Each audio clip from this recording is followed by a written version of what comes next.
TG express news కి స్వాగతం. నేను సంధ్య. ముందుగా ముఖ్యాంశాలు. అసెంబ్లీలో ఏమిటిది అధ్యక్ష? సీఎం నితీష్ కుమార్. ఎస్సీ వర్గీకరణ ఈ స్థాయికి వచ్చిందంటే వారే కారణం. పవన్ కళ్యాణ్. పోలీస్ కానిస్టేబుళ్ల నియామకాలు చేపడతాం. హోంమంత్రి. మెగాస్టార్ చిరంజీవికి మరొక అత్యున్నత పురస్కారం. బీహార్ ముఖ్యమంత్రి నితీష్ కుమార్ ఇటీవల తన విపరీత ప్రవర్తనతో వార్తల్లో నిలుస్తూ వస్తున్నారు. తాజాగా మరోసారి బీహార్ సీఎం నితీష్ కుమార్ వార్తల్లో నిలిచారు. ఇంతకీ ఏమైందంటే బీహార్ అసెంబ్లీ సమావేశాలు జరుగుతున్నాయి. ఆ క్రమంలో గురువారం రాష్ట్రీయ జనతాదళ్ సభ్యుడు సుఖయ్ యాదవ్ అసెంబ్లీలో ప్రశ్నోత్తరాల సమయంలో సెల్ ఫోన్ చూస్తూ ప్రజా పంపిణీ వ్యవస్థకు సంబంధించిన ప్రశ్నల్ని ఆయన అడుగుతున్నారు. సభలో సభ్యుడు సెల్ ఫోన్ ను వినియోగించడాన్ని గమనించిన సీఎం నితీష్ కుమార్ ఆగ్రహం కట్టలు తెంచుకుంది. మెగాస్టార్ చిరంజీవికి మరొక అత్యున్నత పురస్కారం. House of Commons UK parliament లో చిరంజీవిని జీవన సాఫల్య పురస్కారం, లైఫ్ టైమ్ అచీవ్మెంట్ అవార్డుతో ఘనంగా సత్కరించిన యూకే అధికార labour party MP Navendu Mishra.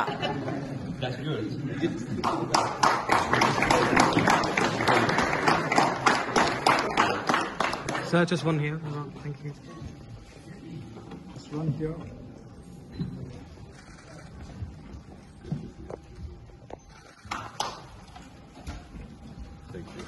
TRS party 2001 April 27న ఆవిర్భవించింది. తెలంగాణ రాష్ట్ర సమితి పేరుతో 2014, 2018 ఎన్నికల్లో టీఆర్ఎస్ ఘన విజయం సాధించింది. 2018లో రెండవసారి అధికారం దక్కాక కేసీఆర్ టీఆర్ఎస్ ని బీఆర్ఎస్ గా మార్చారు.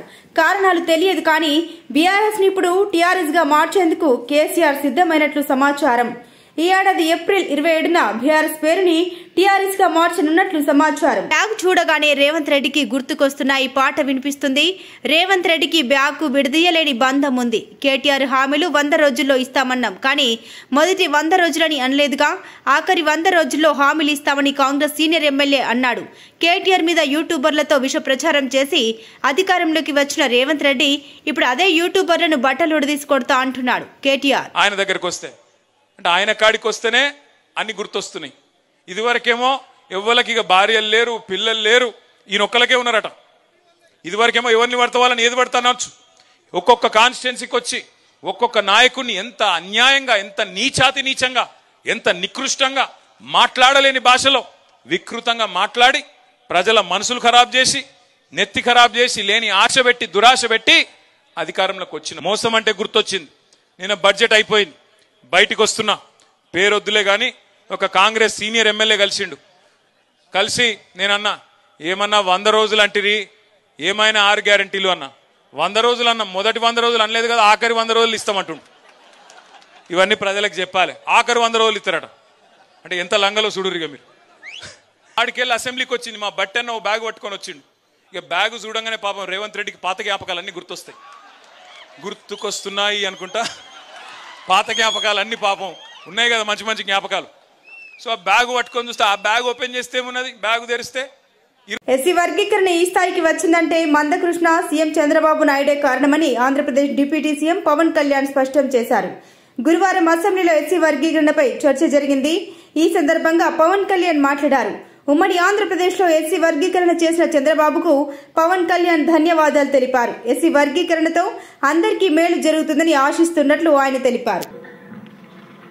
అడుగు పెట్టని పరిస్థితుల్లో వీళ్ళందరి జీవితాలు బాగుండాలి అని జాతిపిత మహాత్మా గాంధీ గారు ముందుకు తీసుకొచ్చింది. అలాగే జనసేనకి స్ఫూర్తి అయిన శ్రీ నారాయణ గురువు గారికి, అలాగే రాజ్యాంగ నిర్మాత శ్రీ బాబాసాహెబ్ అంబేద్కర్ గారికి హృదయపూర్వక నమస్కారాలు తెలియజేసుకుంటూ నేను స్పీచ్ని అంటే మా జనసేన అభిప్రాయం తెలియజేస్తాను. అధ్యక్ష, గత 2 దశాబ్దాలుగా ప్రత్యేకించి ఇంకా స్పష్టంగా చెప్పాలంటే 2004 నుంచి చాలా దళిత మేధావులతోటి, చాలామంది దళిత కార్యకర్తలతోటి, అటు మాలమాదిగా ఉపకులాలు కావచ్చు, అన్ని రకాలుగా చాలామంది మేధావులతోటి చర్చల్లో పాల్గొన్నవాడిని అధ్యక్ష. వారు నన్ను మనస్ఫూర్తిగా ఆహ్వానించారు. అలాగే బహుజన సిద్ధాంతం కానీ వీటి పట్ల ఆకర్షితులైన వాడిని. అందువల్ల నన్ను చాలాసార్లు ప్రత్యేకించి వర్గీకరణ గురించి అనేక పర్యాయాలు దీని గురించి మాట్లాడుతూ ఉండేవాడు. నాకు తెలిసిన అనేక మంది మేధావుల్లో ఒకరు చాలా కీలకమైన వ్యక్తి central university professor Shri Nimmaladinna Sudhakar గారు. అలాగే మాదిగ ఐక్యత కోసం కలిసి ఉండాలి కానీ వర్గీకరణ జరగాలని కోరుకునే కళాకారుడు కవి మాస్టర్జీ గారు. అంటే ఎలాంటి వ్యక్తులను నేను కలుసుకున్నానంటే ఆయన మాదిగ కులస్తుల అయింది కూడా ఆయన మాలకులానికి చెందిన ఆంధ్రాకి చెందిన మాలకులానికి చెందిన వ్యక్తిని పెళ్లి చేసుకొని మాదిగ ఐక్యత ఉండాలి కానీ వర్గీకరణ జరగాలని ఇలాంటి ఎన్నో ఆర్గ్యుమెంట్స్ ఎన్నో రకాల అభిప్రాయాలు ఉన్నాయి. వీటన్నిటి మధ్యలో మేము ఒక బలంగా దీన్ని తీసుకున్నాం అధ్యక్ష. ప్రత్యేకించి రిజర్వేషన్స్ కానీ చాలా డిస్కషన్స్ ఉండేవి ఆ టైంలో. ప్రత్యేకించి మన వర్గీకరణ గురించి, అలాగే క్రీమీ లేయర్ గురించి, అలాగే ఇంకా కులం గుర్తింపు లేని కులాలు బేడా బుడగ జంగాల గురించి, రెల్లి కులస్తుల గురించి అనేక మార్లు చాలా విస్తారమైన చర్చలు ఉండే అధ్యక్ష. కానీ ప్రత్యేకించి ముఖ్యంగా అంటే ఉదాహరణకి దళితులు ఎలాంటి గొప్ప మేధావులను కలుసుకున్న నిమ్మలదిన్న సుధాకర్ గారు వారు చెప్పింది, ఆయన స్వతహాగా దళిత కులానికి చెందిన మాల కులస్తులు అయింది కూడా అసలు దళితుల కంటే వెనకబడ్డ యానాదుల కులం గురించి ఆయన రీసెర్చ్ చేసి వారికి నిలబడాలి అని చెప్పి చాలా ముందుకు తీసుకెళ్లే వ్యక్తి అధ్యక్ష. అలాంటి ఎంతోమంది చాలా ఉన్నతంగా ఆలోచించి నేను దళిత కులస్తుల్ని దళిత మేధావులతో నేను కలిసి వచ్చిన వాడిని, వారితో నడిచిన వాడిని. ప్రత్యేకించి ఈ రోజున వర్గీకరణకు సంబంధించి దీనికి మనస్ఫూర్తిగా ఈ స్థాయి దాకా వచ్చింది అంటే ఒకళ్ళు మందకృష్ణ మాదిగ గారు అయితే దాన్ని ముందుకు తీసుకెళ్లిన వ్యక్తి శ్రీ నారా చంద్రబాబు నాయుడు గారు అధ్యక్ష. ప్రత్యేకించి మేము హైదరాబాద్ రోడ్ల మీద మేము తిరుగుతున్నప్పుడు మందకృష్ణ మాదిగ గారు అప్పుడు మాదిగ కులానికి వన్నె తెచ్చిన ఆత్మగౌరవం అనే నినాదం తెచ్చిన మందకృష్ణ మాదిగ గారికి మనస్ఫూర్తిగా నేను వారికి నా ధన్యవాదాలు తెలుపుతున్నాను అధ్యక్ష. ఎందుకంటే ఒక చిన్నబుచ్చుకునే తనం నుంచి మిగతా కులాలకి ఏమాత్రం సర్నేమ్స్ అని అన్ని కులాలు పెట్టుకుంటాయి, కానీ మాదిగ కులం పెట్టుకోవాలంటే ఇబ్బంది పడే పరిస్థితుల్లో నేను మాదిగానే చెప్పగలిగే గుండె ధైర్యంతో ఆత్మగౌరవంతో దాన్ని ముందుకు తీసుకెళ్లిన మందకృష్ణ మాదిగ గారిని అసెంబ్లీ సాక్షిగా మనస్ఫూర్తిగా వారిని అభినందిస్తున్నాను అధ్యక్ష. అలాంటి ఆత్మగౌరవ పోరాటాన్ని ముందుకు తీసుకెళ్లి దాన్ని ఆంధ్రప్రదేశ్ ఉమ్మడి రాష్ట్రంలో ప్రవేశపెట్టిన ఘనత, దాన్ని ముందుకు తీసుకెళ్లిన ఘనత శ్రీ నారా చంద్రబాబు నాయుడు గారికి మన గౌరవ ముఖ్యమంత్రి గారు దక్కుతుంది అధ్యక్ష. ఈ రోజున దేశ స్థాయిలో దీన్ని ముందుకు తీసుకెళ్లగలుగుతున్నాం అంటే ప్రధానమంత్రి గారు దృష్టిలో పడింది అంటే దానికి నాంది ఆంధ్రప్రదేశ్ నుంచే పడింది అధ్యక్ష. మేజర్గా మాకు అప్పుడు నేను ఇలా దళిత మేధావులతో అందరితో మాట్లాడుతున్నప్పుడు ఇది వర్గీకరణ మాల కులస్తులను తగ్గించి మాల కులస్తులకి అన్యాయం జరుగుద్దని చాలా 2 వర్గాల వారు కూర్చొని మాట్లాడుకునేవాళ్ళు అధ్యక్ష. ఆ టైంలో నాకు వినిపించిన ఆర్గ్యుమెంట్స్ అధ్యక్ష, ఉదాహరణకి ఏపీలో మాల కులస్తులు, మనకి తెలంగాణలో మనకి మాది కులస్తులు ఎక్కువ అధ్యక్ష. అలాగే ఇది ఒక్కొక్క చోట ఒక డామినేట్, ఒక్కొక్క కులం సబ్ క్యాస్ట్ ఎక్కువ బెనిఫిట్ తీసుకుంది రిజర్వేషన్లో, ఇది మిగతా వాళ్ళకు కూడా చెందాలనే దానిదే ఈ వాదన ఇది. ఉదాహరణకి రాజస్థాన్లో అయితే మేఘవాల్స్, జాటోస్ ఎక్కువ తీసుకుంటారు రిజర్వేషన్లో. భైరవ కులస్తులు కానీ కోలీస్ కానీ దీన్ని తక్కువ శాతం తీసుకుంటారు, ఇక్కడ వాళ్ళు బెనిఫిట్ అవుతారు అధ్యక్ష రాజస్థాన్లో. అలాగే మనకి ఉదాహరణకి పంజాబ్లో అయితే రవిదస్య ముఖ్యంగా చెప్పాలంటే అక్కడ మన మాదిగ కులస్తులతో సమాన చమార్ కాస్ట్ వాళ్ళు ఎక్కువ బెనిఫిట్ తీసుకుంటారు అధ్యక్ష.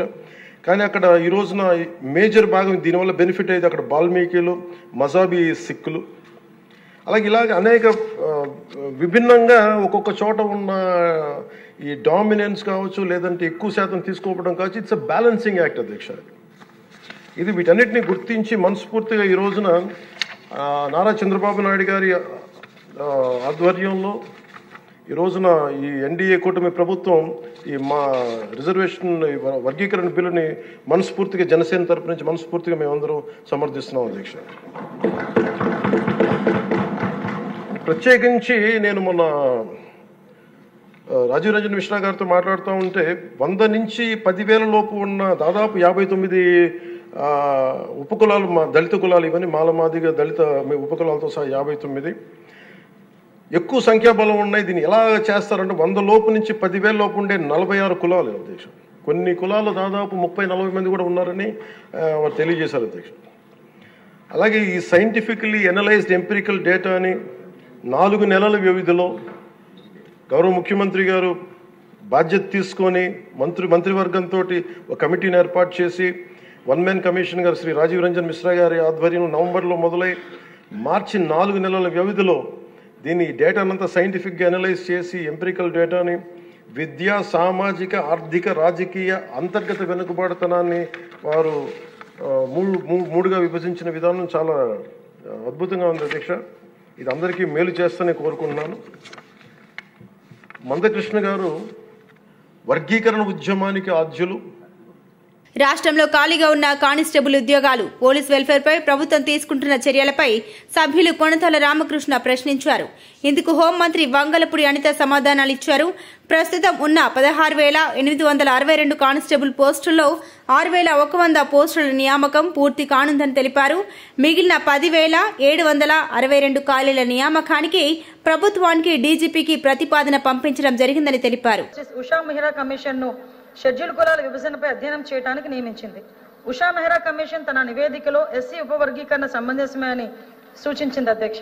గౌరవనీయ సుప్రీంకోర్టు యొక్క 7 న్యాయమూర్తులతో కూడిన రాజ్యాంగ ధర్మాసనం సివిల్ అప్పీల్ నెంబర్ 2317 ఆఫ్ 2011 మరియు WPC 2022 సహా ఇతర పిటిషన్లపై 1/8/2024న తన తీర్పును వెల్లడించింది. ఈ తీర్పులో ఎస్సీ ఉపవర్గీకరణ ఆర్టికల్ 340(2) ను ఉల్లంఘించిందని మరియు రాష్ట్రాలు తగిన ఆధారాలను సమర్పించగలిగితే ఉపవర్గీకరణ చేయవచ్చు అని స్పష్టం చేసింది.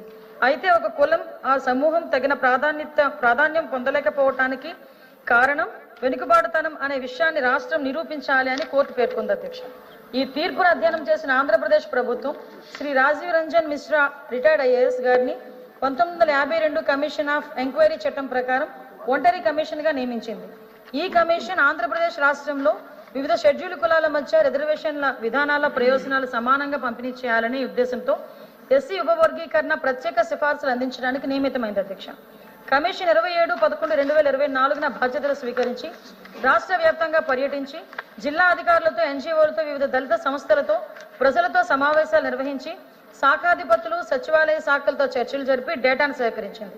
సేకరించిన పరిమాణాత్మక డేటాను శాస్త్రీయంగా విశ్లేషించి తగిన న్యాయపరమైన ప్రమాణాలను అనుసరించి తన సిఫార్సులను రూపొందించింది అధ్యక్ష. ఈ నివేదికను 10/3/2005న ప్రభుత్వం సమర్పించింది. ఏకసభ్య కమిషన్ ప్రధాన సిఫార్సులు కూడా మీ ముందుంచడం జరిగింది అధ్యక్ష. ఉపవర్గీకరణపై సిఫార్సులు. కమిషన్ 59 షెడ్యూల్ కులాలను ఉపవర్గీకరించేందుకు సిఫార్సు చేసింది. ఈ విభజన తగిన పరిమాణాత్మక డేటా ఆధారంగా కొన్ని షెడ్యూల్ కులాలకు తగిన ప్రాధాన్యం లేకపోవటం, అంతర్వెనుకబాటుతనంను గుర్తించడం వంటి అంశాలను పరిగణలోకి తీసుకుని రూపొందించబడింది. గుంపుల విభజనపై సిఫార్సులు అధ్యక్ష. రేవంత్ రెడ్డి, నువ్వు అందరి బట్టలు ఉడదీసి కొట్టుడు కాదు, వచ్చే ఎన్నికల్లో ప్రజలని బట్టలు ఉడదీసి కొడతారు. 2009లో గురునాథ్ రెడ్డి రేవంత్ రెడ్డిని గుడ్డలు ఉడదీసి కొట్టింది గుర్తొచ్చి రేవంత్ రెడ్డి ఇప్పుడు అందరి గుడ్డలు ఉడదీస్తా అంటున్నారు. బీఆర్ఎస్ నాయకుడు గాదరి కిషోర్ మాట్లాడుతున్నాడు. ఈ బట్టలు ఉడదీసం ఇచ్చిన మీకు ఎరికేనా? అసలు 2009లో వీడు పోటీ చేసినప్పుడు గురునాథ్ రెడ్డి అంటే ఆయన గుడ్డలు ఉడదీసి ఫస్ట్ ఆడ 2009లో ఈయన గుడ్డలు ఉడదీసి గురునాథ్ రెడ్డి ఆడ కొడితే వానికి అంటే అదే మతికొస్తున్నది. ఇక ఎవరి గురించి మాట్లాడినా గుడ్డలో దిశ ముచ్చటే మాట్లాడుతున్నాడు. కాబట్టి మళ్ళీ ప్రజాక్షేత్రంలోకి వస్తే రేపు ఎన్నికల రూపంలో ప్రజలే నీ గుడ్డలో తీసుకొడతారు, కొడతా రేవంత్ రెడ్డి, తస్మాత్ జాగ్రత్త అని చెప్పేసి ఈ వేదిక నుంచి ఆయన హెచ్చరించదలుచుకున్నాం. మనం ముఖ్యంగా ధర్మపురి అరవింద్ బోడిగుండుపై జోకులు వేసిన కాంగ్రెస్ మహిళా నాయకురాలు. 8 మంది బీజేపీ ఎంపీలు ఉంటే తెలంగాణకు కిషన్ రెడ్డికి జుట్టు ఉన్నంత నిధులు వస్తాయని అనుకుంటే కనీసం బండి సంజయ్కి ఉన్న జుట్టంతా కూడా రాలేదు. చివరికి ధర్మపురి అరవింద్ కున్న జుట్టంత నిధులు వచ్చాయంటే తెలంగాణకు బోడిగుండు వచ్చింది ఊహించిల్లందరూ. కానీ ఆఖరికి బండి సంజయ్ తల మీద ఎంత జుట్టు ఉంటుందో అంతైనా వస్తుందని మళ్ళీ అనుకున్నారు. కానీ లాస్ట్ చూస్తే అరవింద్ కుమార్కి ఎంత జుట్టు ఉందో అంత, అంటే గుండు సున్నా తెలంగాణ వాటా తెలంగాణ ఎంపీలు తీసుకొచ్చింది గుండు సున్నా అనే విషయాన్ని వాళ్ళు చూసి ప్రజలు నవ్వుకుంటూ ఎగతాళి చేస్తున్న విషయాన్ని తెలుసుకొని ఇప్పటికైనా కిషన్ రెడ్డి గారు, బండి సంజయ్ గారు, మిగతా ఎంపీలు కళ్ళు తెరుచుకొని తెలంగాణ నిధుల కోసం కొట్లాడాల్సిన బాధ్యత వాళ్ళ మీద ఉంది. అసెంబ్లీలో ఏమిటిది అధ్యక్ష? సీఎం నితీష్ కుమార్. ఎస్సీ వర్గీకరణ ఈ స్థాయికి వచ్చిందంటే వారే కారణం. పవన్ కళ్యాణ్. పోలీస్ కానిస్టేబుళ్ల నియామకాలు చేపడతాం. హోంమంత్రి. మెగాస్టార్ చిరంజీవికి మరొక అత్యున్నత పురస్కారం. టీజీ ఎక్స్ప్రెస్ న్యూస్ ఇంతటితో సమాప్తం. Keep watching TG express news.